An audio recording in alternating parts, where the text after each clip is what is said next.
मेरा नाम सपना है। अभी मैंने ग्रेजुएशन कंप्लीट की है और अब आगे मुझे सरकारी जॉब के लिए तैयारी करना था। अभी मेरे पास वक्त था, इसलिए मैंने सोचा क्यों नहीं इस बार मैं थोड़ा अपनी दीदी और जीजा जी के यहाँ पर घूमकर आ जाऊं। मैंने अपने मम्मी पापा से परमिशन ले लिया था। दीदी भी मेरे आने से बहुत खुश थी। पहले तो मम्मी ने मुझे मना किया कि अब तुम्हें आगे की पढ़ाई के बारे में सोचना है। अभी तुम्हारी दीदी के यहाँ कुछ तो है नहीं, फिर तुम वहां क्यों जाना चाह रही हो?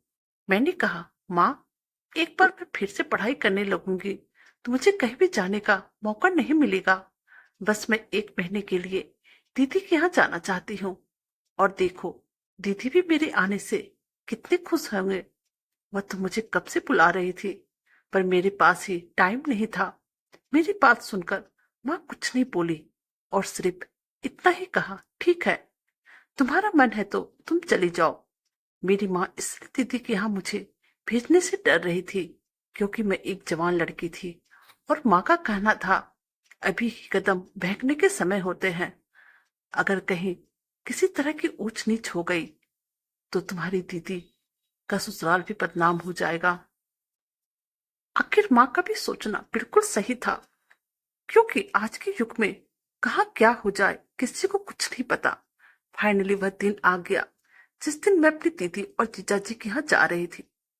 सुबह 6 बजे मेरी ट्रेन थी और अब मैं समय से ट्रेन पकड़कर अपनी दीदी के यहाँ तक दोपहर के 2 बजे पहुंच गई थी।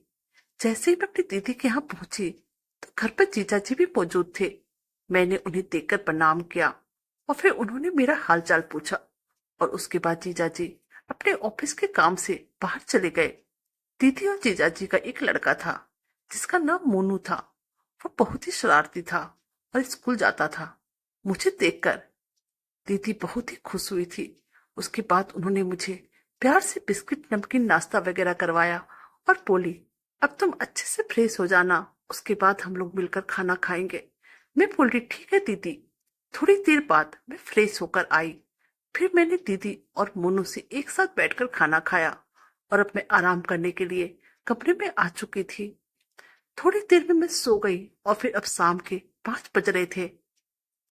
मोनू मुझे कहने लगा, चलो नीचे पार्क में चलते हैं, मैं वहां पर खेलूंगा, आप देखना।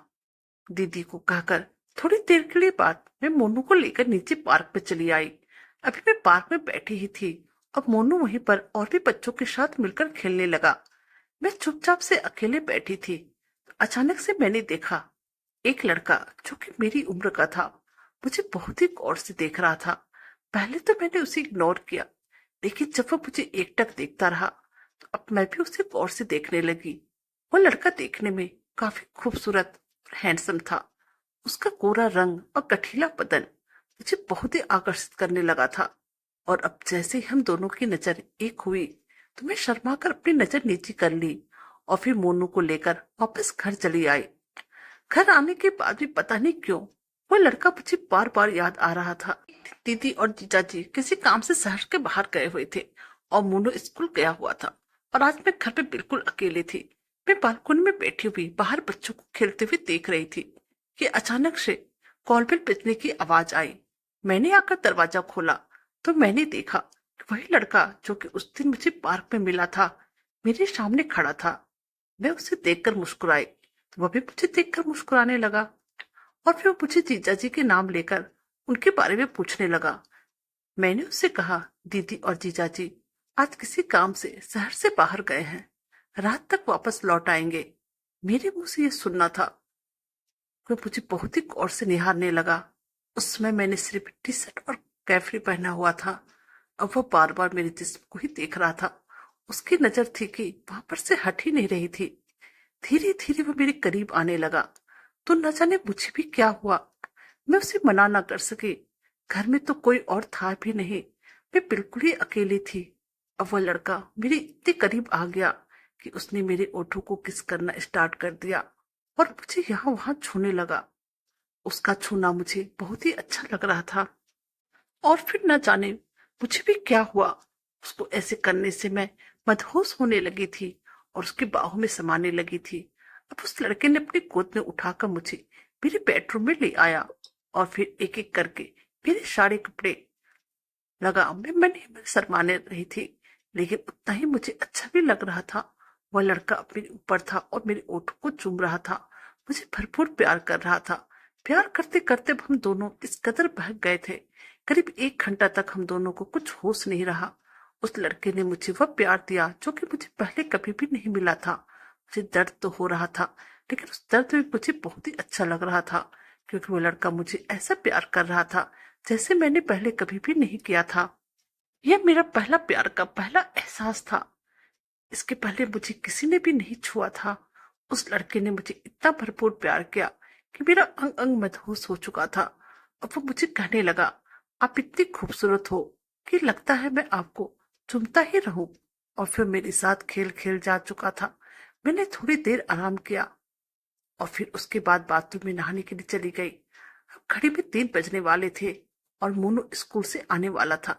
मैं फटाफट मोनू के पसंद का खाना बनाकर रख दिया और फिर जैसे ही मोनू घर आया, मैंने उसे कपड़े चेंज करा के खाना खिला दिया।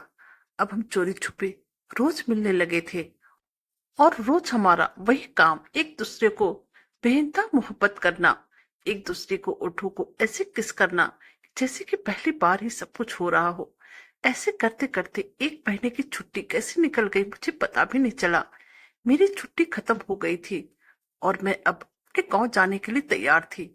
मुझे उस लड़के की बहुत ही याद आ रही थी और ऐसा लग रहा था मानो मैं सिर्फ यहाँ से जा रही हूँ, परंतु मेरा दिल और दिमाग, मेरी जान इधर ही रह जाएगी। मैं घर पर बिना उस लड़के को कैसे रह पाऊंगी? मुझे कुछ भी समझ में नहीं आ रहा था। यही हाल उस लड़के का भी था। वह भी मेरी याद में तड़प रहा था और मुझे बस यही कह रहा था कि अब तुम चली जाओगी तो पता नहीं मैं कैसे रहूंगा, अब मेरी जिंदगी का क्या होगा। लेकिन मुझे अपने गांव तो जाना ही था। आखिर मैं कितने दिन तक दीदी और जीजा जी के घर पे रहती? मेरी आगे की पढ़ाई भी थी और मैं अपने गांव पहुंच गई थी। लेकिन यहाँ पर आने के बाद मेरा पढ़ाई में एक जरा मन नहीं लग रहा था और मुझे बस उस लड़के की ही याद आ रही थी। एक दिन सुबह में जब सोकर उठी, अनमने ढंग से तैयार होकर अपनी कोचिंग जाने के लिए निकली थी। मन तो किसी चीज में नहीं लग रहा था, बस किसी तरह अपने आप को व्यस्त रखने की कोशिश कर रही थी। और फिर अभी मैं रोड पर जा ही रही थी कि अचानक से मेरी नजर उस लड़के पर पड़ी। मैंने देखा कि वह एक पेड़ के नीचे खड़ा होकर बस मुझे ही देखे जा रहा था। उसको देखकर मैं चौंक गई, लेकिन मैं अंदर ही अंदर इतनी खुश हुई कि मेरी खुशी का कोई ठिकाना ही नहीं रहा। और मैं मन ही मन यह भी सोचने लगी कि अब तो यह मुझे पहले की तरह ही प्यार करेगा और मुझे भरपूर मजा देगा। मैं उसके पास चली गई तो उसने मुझे झट से गले लगा लिया, मानो कितने वर्षों के बाद हम दोनों मिले हो और एक दूसरे को देखा हो। मुझे तो ऐसा लग रहा था जैसे सदियों बिताने के बाद मैं उससे मिल रही हूँ। अब मैं उसे कुछ कहने के लिए जैसे अपने मुंह खोली तो उसने मेरे ओठों पर अपनी उंगली रख दी और मुझे बोला, अभी कुछ मत बोलो। मैं बिल्कुल चुप हो गई। मुझे अपनी बाइक पर बैठाया और मुझे एक होटल ले गया। तो उसने पूरे 2 घंटे के लिए एक रूम बुक किया और फिर उस रूम में 2 घंटे तक मुझे इतना प्यार किया, मेरी सारी इच्छा प्यार से भर गई। और मुझे अब ऐसा लगने लगा कि लड़का मेरी जिंदगी में हमेशा हमेशा के लिए बना रहे। वह ऐसा प्यार करने वाला था कि शायद दुनिया में ऐसा प्यार करने वाला कोई होगा। और फिर इसी तरह से 2 से 3 दिन तक हम लगातार मिलते रहे और अब वह लड़का वापस अपना गांव जा चुका था और मैं यहाँ पर रहकर बस उसे याद कर रही थी। कहानी अच्छी लगी तो प्लीज चैनल को लाइक कीजिए, सब्सक्राइब कीजिए और शेयर कीजिए। Thank you.